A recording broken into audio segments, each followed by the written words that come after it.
It's 25 years since smash hits journalist Neil Tennant and architecture student Chris Lowe got together and formed the Pet Shop Boys. 10 million album sales later, and they're famous for their cool, intelligent pop.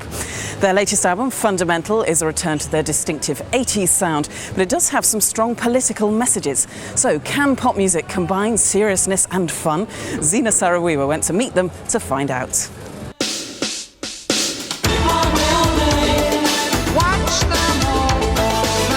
For 3 decades now, the Pet Shop Boys have peddled their brand of intelligent pop with arch detachment.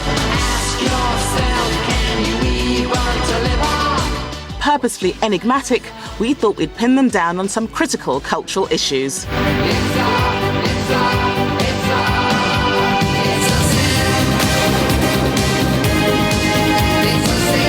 World Cup or World Peace? Oh, World Peace. World Cup. Sofa or settee? Settee. I would say sofa. I know. Black or white? Trick question. Radio 4 or Radio 2? Radio 3. And that sums up the paradox of the Pet Shop Boys. Mainstream pop meets high art with a heavy dose of irony. Neil Tennant, the practised wit, and Chris Lowe, the mostly silent partner, have together notched up 21 top 10 hits and 4 number ones with their formula of witty lyrics set to an electronic beat.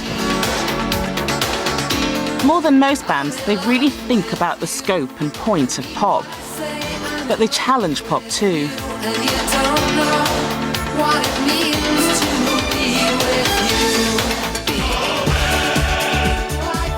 So, can the boys be pinned down on this cultural issue? A tough one, perhaps, what with their lyrics that reference Oscar Wilde or their use of classical music and political satire. I think first we need to find out, are they themselves really pop? I don't think we've ever really fitted in with the pop landscape. If we were to go back in time to 1986 or 1987 and read The Enemy or newspapers, you would discover a lot of people thought the Pet Shop Boys were rubbish. Now it's a given that the greatest hits are always sort of, everyone always liked them. Do you think you fit in better now? Fitting in is a bit like being cool. It's not something we aim for. I think coolness is in the eye of the observer. I don't think it's in the nature of the artist, really. Franz Ferdinand, for instance, I think possibly, with respect, if they're watching this, are probably totally uncool now, whereas a year ago they were really cool. I mean, I'm sure they have, I know they have probably a lot of musical ambitions, and that's what they should remain true to. I imagine they don't sit at home worrying about being cool either. So, pop doesn't have to be cool, but what about political? The Pet Shop Boys' latest single, I'm With Stupid, reflects upon the relationship between Tony Blair and George Bush.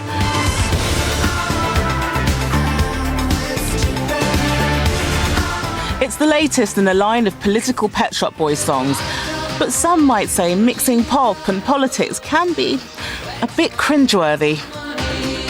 We do politics through satire. I think when you get activist pop, that's the problem. I think there's never been one successful activist pop song, which is Free Nelson Mandela, because I think it did a great pop thing. It made Nelson Mandela famous.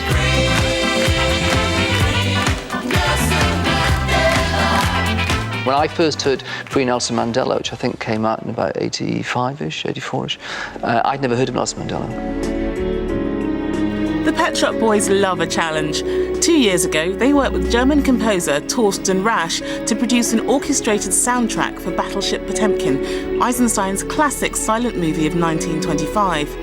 Earlier this month, they restaged this revolutionary film at an old shipyard in Newcastle, Neil's home turf, a significant act in itself. One of the things that where we like to express ourselves is in events, is to do something that feels really quite special. Battleship Potemkin was an attempt to do something outside the framework of pop music.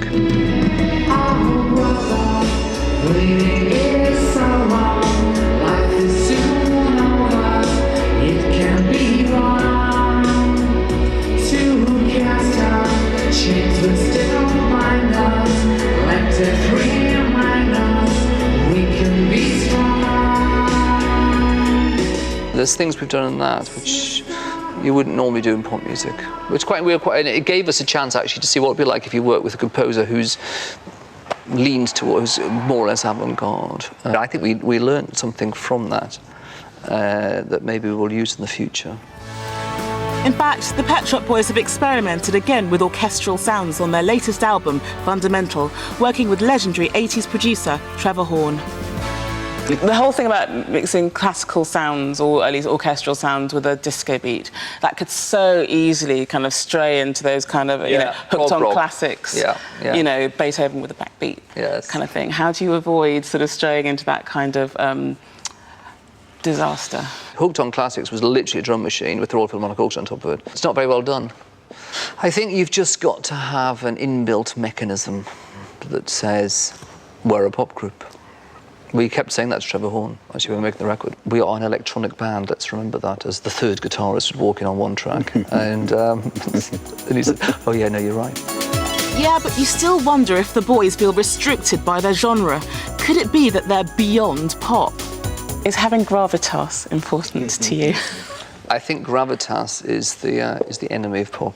So when you're incorporating, say, contemporary art, or using the likes of C.M. McKellen in your videos, getting Derek Jarman to direct videos, or using Sam Taylor Wood to design sets for your shows, you're reaching for contemporary art, you're reaching for high art at the same time. We're bringing them into pop music, and also we're trying to extend pop music. We're doing that quite simply to make it to keep it fresh and to make it more entertaining. That's why. So let's recap. The Pet Shop Boys' pop philosophy states that pop doesn't have to be cool, it can be political, and it should be expansive. But isn't there something missing from the equation? An issue I've had is it possible to be a pop star without selling sex? And ultimately, I think to have mass selling pop music, it is not possible to do it without selling sex. That's why I think we're not as successful as I think our music could be, because we're not selling sex. So sexuality doesn't matter in your brand of pop? It could matter. It's just I don't think we have the bodies. That's very honest of you. Well, I think it's the case. No, you're good-looking boys, and you chose not to sell sex. Why?